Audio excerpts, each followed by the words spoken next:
And Allison is going to kindly begin the YouTube streaming for us, as Okay. this is the public meeting. This is the November 5th, 2021 Law Library Advisory Committee meeting. Welcome, everyone. I am Judge Tyndall. I know most of you. I believe this is our first meeting of the year. We haven't had business with COVID that we needed to discuss, so welcome, everyone. I hope everyone is well and safe. I do just want to start out in my introductory remarks to welcome Femi Cadmus, who is new to our committee. She is not here today. She's actually serving as a librarian for the American Bar Association evaluation team, so she's away. She's a Yale Law School librarian. Some of you may be familiar with her, but she is a new member, and I wanted to welcome her. All right. Should we go around? Why don't we do this? Why don't we go around and everyone just, let's find out who is here. Let's introduce ourselves. Anne, let's begin with you. Okay. Ann Doherty, Deputy Director, Law Library Services for the Judicial Branch. Jim Abrams, Superior Court Judge and Vice Chair. That's right.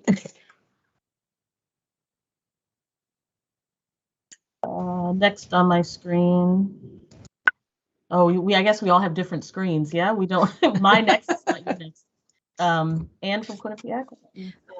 Hello all, I'm Ann DeVoe and I'm the Director of the Law Library at Quinnipiac.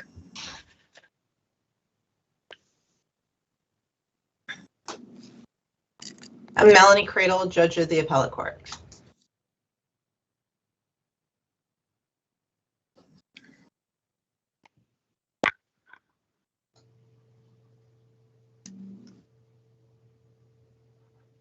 Your Honor, do you want me to ask people to speak? Would that be easier?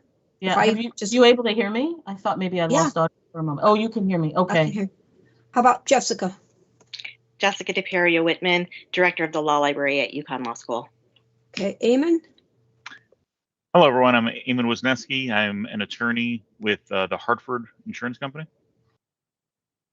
Judge Johnson. Good afternoon. My name is Judge Robin Stewart Johnson. I'm a judge of Superior Court, currently sitting in Hartford. And Attorney Brandt. Good afternoon. My name is Michael Brandt. I am an attorney and probate judge in the East Haven, North Haven Probate District. Attorney Cohen. Hi, I'm Adam Cohen. I'm an attorney at Pullman and Comley. And I think we have Deirdre McPadden here. Yes, good afternoon. Deirdre McPadden. I'm the Director of Judge Support Services, and I have the great privilege of working with Ann Doherty every day. Thank you, Deirdre. I just got a message from Judge Pearson. He indicates via email that he is not able to log. He's having difficulty connecting, but Judge Pearson may be joining us shortly. Okay. I don't think I missed anyone. Allison, would you like to identify yourself? I don't think she hears me. Allison Chandler is with the External Affairs, and she is streaming this meeting on a YouTube channel for the Judicial Branch. Okay. Did I miss anyone? Okay, let me try this again. No. Okay. Let's move on to item 2 on our agenda, approval of the minutes from the November 6th, 2020 meeting. Did everyone receive from Anne the copy of the minutes? Yes. Yes. Excellent. Yes. Any corrections or additions to those minutes? Motion to approve. A second? I'll second that motion. That was Judge Johnson that seconded? Yes. Thank you. Thank you. All right. Any objections or abstentions? Excellent. All right. The motion carries. The minutes from the November 6, 2020 meeting are approved. And how about an update on law library operations? Okay, I'll be happy to do that. Good to see everyone. I will start with what is always the first thing to start with these days is the COVID-19 impact. I reported last November that the libraries closed on March 16, 2020. And I'm happy to say after 15 months, we reopened June 16, 2021. During the time that the libraries were closed, staff worked remotely or in the library, depending on what the directives were from the branch. And at various times, they were in the libraries working and doing their administrative work. Other times, they were home and doing the remote services. The remote email reference services were maintained by the librarians, and we experienced an incredible increase in the request for information. And I'm going to give it a go and try to share my screen to show you just two graphs. Okay, here we go. This is from our annual report. The graph at the bottom of the page you can see compares the number of responses received in a time period April through December 2019 to April to December 2020.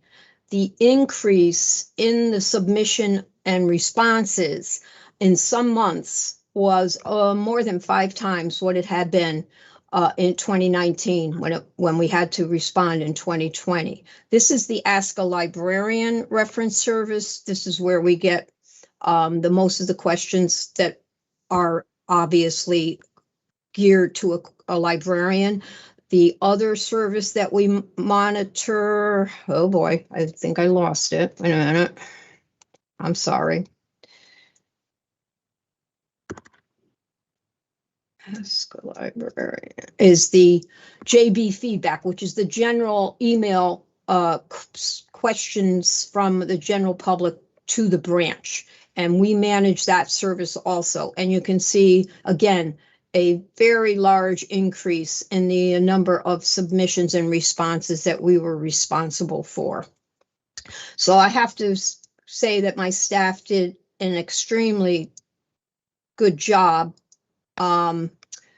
coping with and handling all the questions and responses that they were responsible for.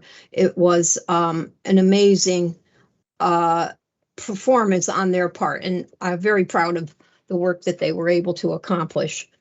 And I think I mentioned this last November, but do you attribute the 5-time increase to COVID? In other words, people not having access to the courts, and therefore it increased the amount of inquiries?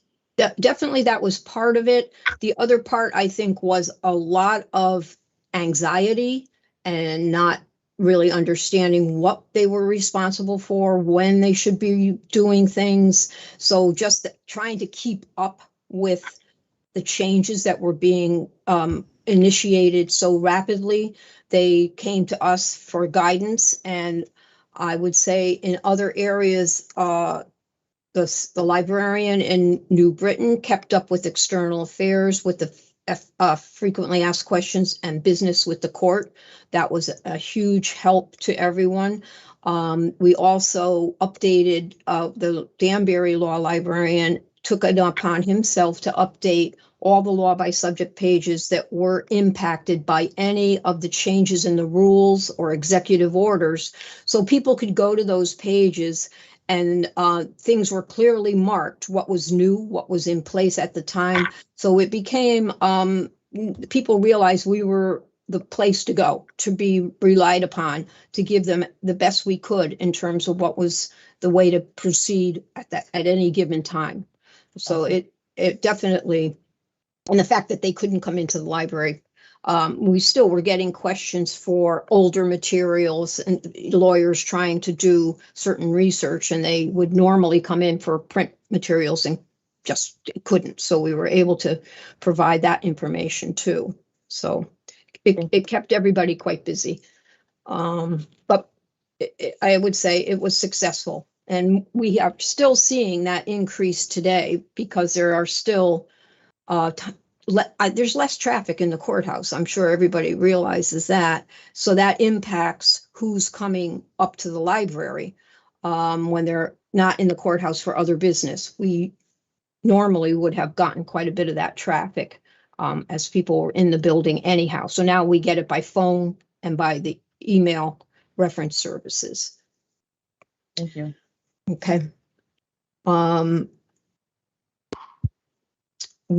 also had reported that we made plans with the plexiglass protection for the eventful reopening of the libraries. We had submitted plans back in October of 2020, and we finally got all the libraries in a situation where we felt they were fully as best protected as possible, both staff and the public coming in. So that was finalized in June 11 of 2021. We opened a week later on the 16th. And it has worked very well.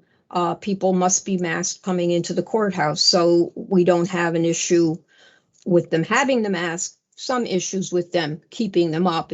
It's uncomfortable and difficult to do some work with a mask, but everybody is very compliant once you remind them they have to keep it up.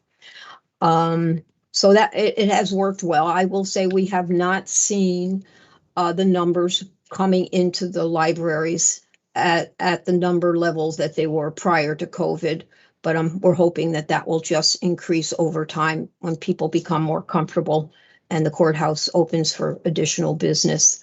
So we'll just have to keep track of that, but we're able to provide our services in other ways.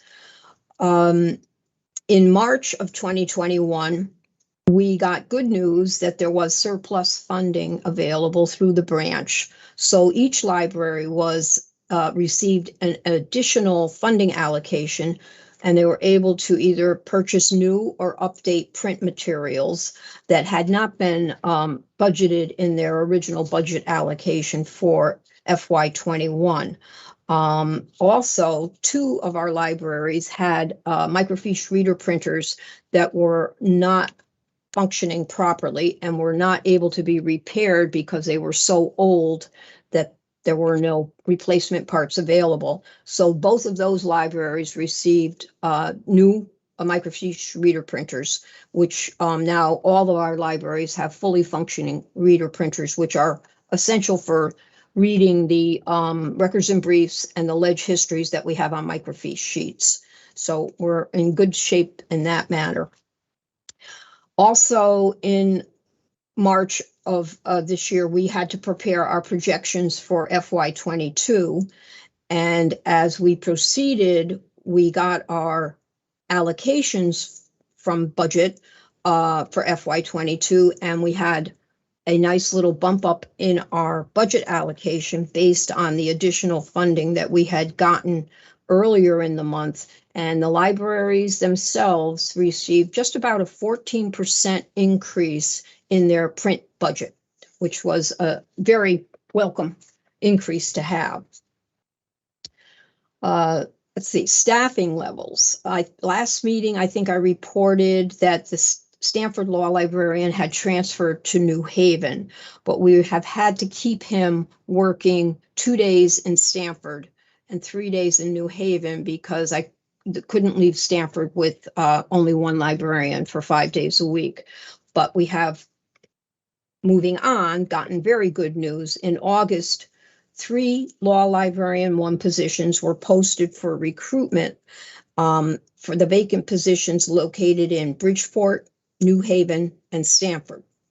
So the application deadline was September 7th. We received 23 applications from qualified applicants.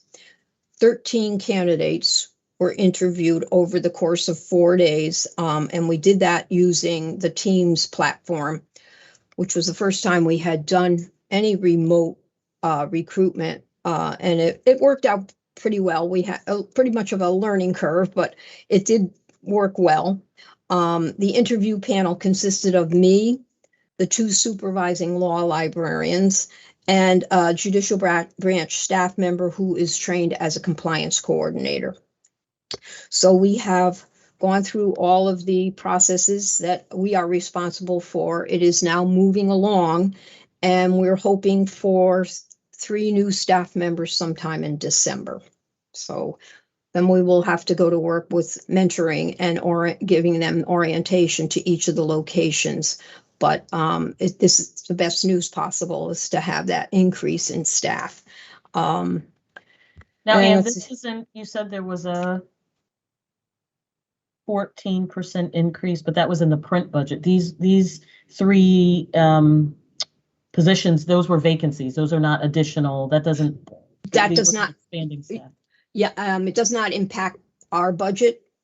You know, on our level, we are only getting that budget allocation for resources in the library, which would be the print, and I am responsible for the electronic resources, so that I get a slice of the budget to be able to sustain those services. Okay. Let's see.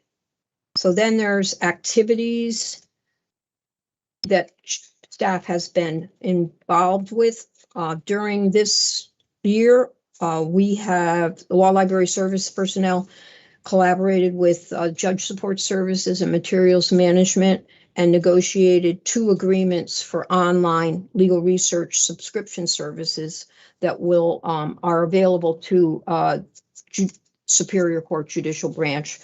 Both of these agreements, Westlaw and Lexis Advance, provide access to branch members, including the law librarians, and they provide an extensive legal research resources in electronic format. They're very, very valuable. We were lucky that we were able to negotiate successfully.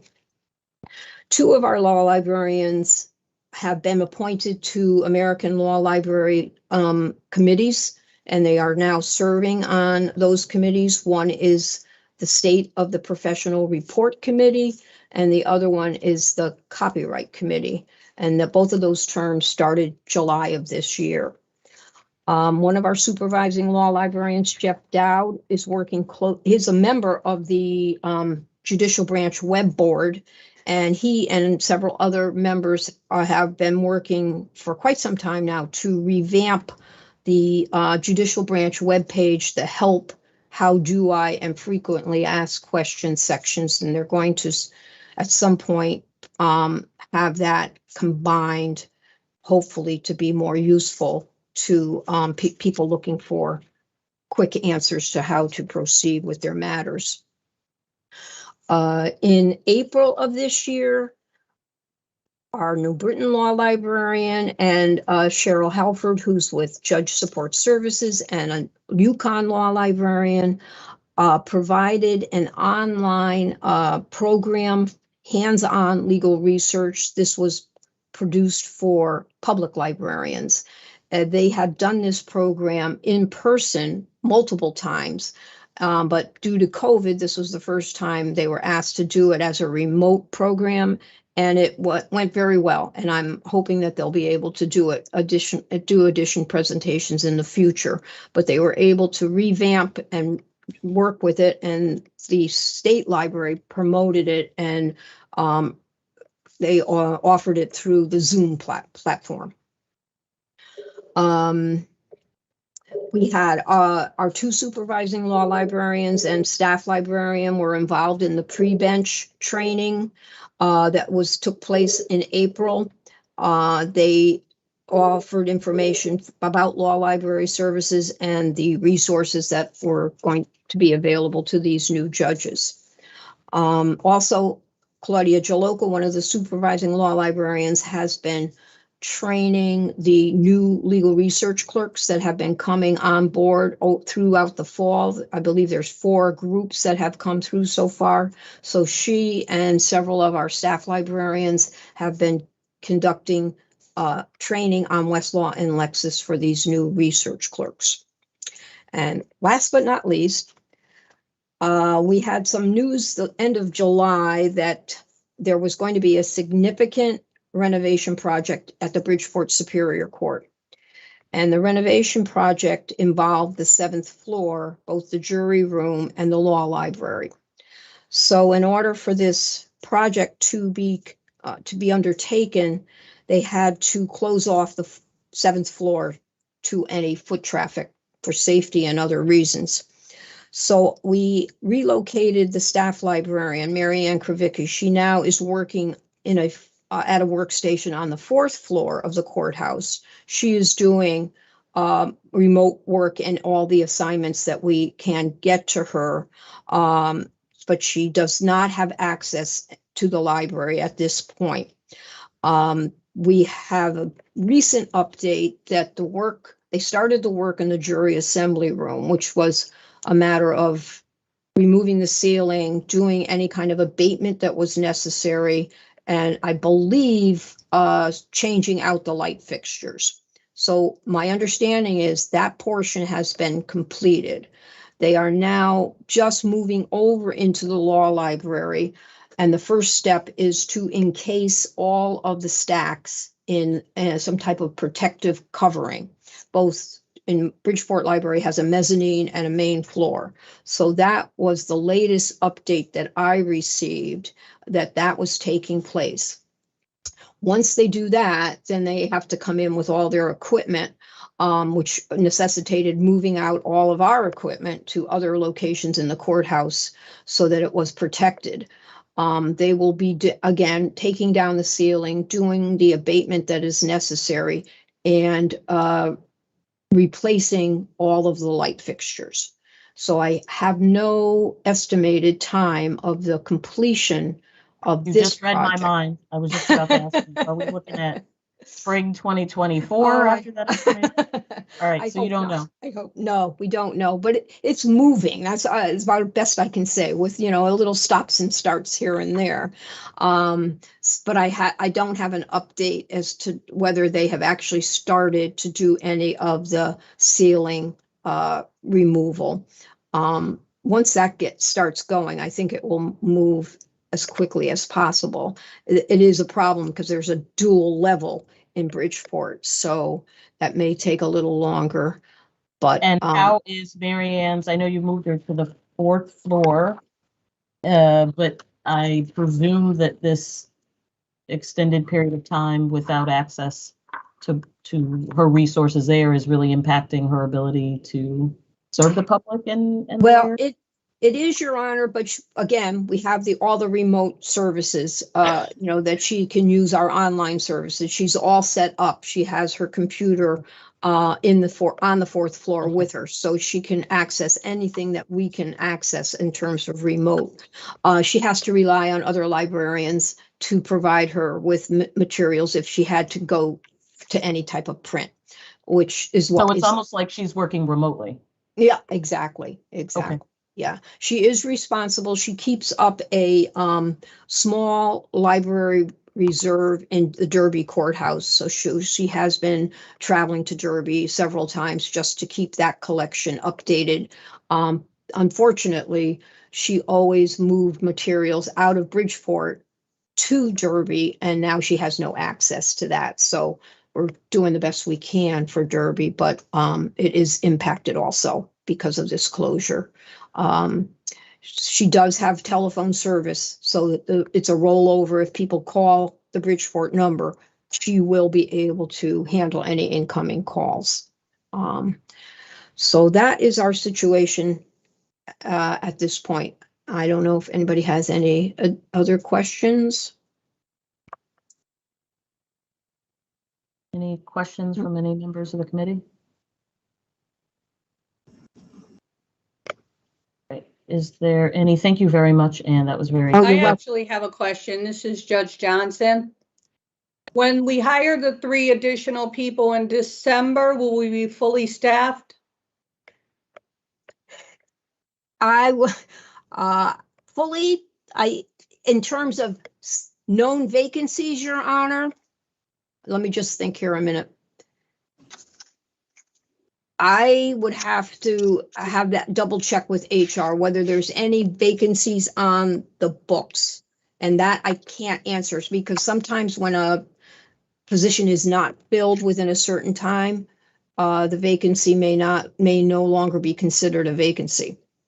We will be well-staffed. Each of the larger libraries, Bridgeport, New Haven, and Stamford, will have 2 full-time librarians.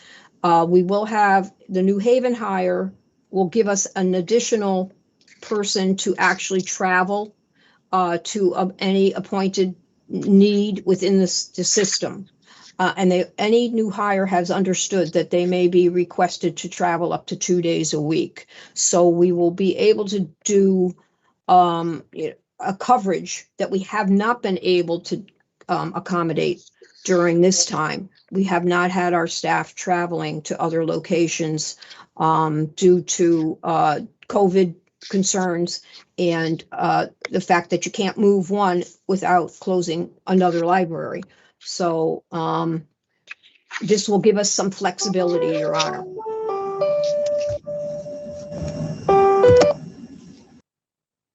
All right. Is there any new business? And I wanted to ask, is there something that the committee can do to be helpful to the librarians, to Marianne and Bridgeport? I'm not sure what it is that you or your staff needs. I just wanted to ask in case there was something that the committee could do. Thank you, Your Honor. I think at this point, we will be very involved in these new hires and mentoring and bringing them on. I do believe that as we get that in a good place, then we're going to start to relook at our strategic plan. So that is where we would come back to the committee for guidance and certainly seeing library service change due to this impact. We need to review that document and see where the best planning is for the future. Because we had started on that maybe in 2018 or 19, and then COVID has really sort of thrown a wrench into. Right. So we need to regroup on our level, and then I think that would be something definitely the committee would be where we would look for our guidance. Okay. Anything else from members of the committee? Any new business? Any additional questions for Anne? All right. Anne and I had talked about, at least last year, having a meeting in the spring. It turns out we didn't need to. Anne, do you think it's wise for you and I perhaps to touch base early next year to see if a spring meeting is necessary? I think waiting till the first of the year, Your Honor, would be reasonable. Okay. And we can discuss it then. All right. So committee members, if there is a need to have a meeting in the spring, we will certainly let you know. Jim, did you have anything to add? I don't want to pretend like you're not here. Feel free to do that if you want. Good. No, I have absolutely nothing to add. I'd just like to say, Anne, you and everybody who's working in the libraries everybody has had challenges over the last year and a half, you folks especially, and we really appreciate your diligence. Thank you, Your Honor. We appreciate that. I will pass that on to all. I also think the court service center staff feel the same way. I would suspect at least the ones that I've worked with, Priscilla and Meriden, Lori Semrau and Milford, they are, as your staff is, just overloaded with questions, not so much from attorneys, I suppose, but certainly from self-represented litigants. And you're really doing an amazing job with the resources you have, and I appreciate it, as I'm sure other members of the committee do. Thank you. Thank you. Appreciate that. All right. If there are no other questions or no other business, motion to adjourn. Anyone objecting to an adjournment at this time? All right. Very good. We will notify you of our next meeting. Thank you very much. Thanks, everybody. Thank you. Have a good weekend. Thank you. Thank you, everybody.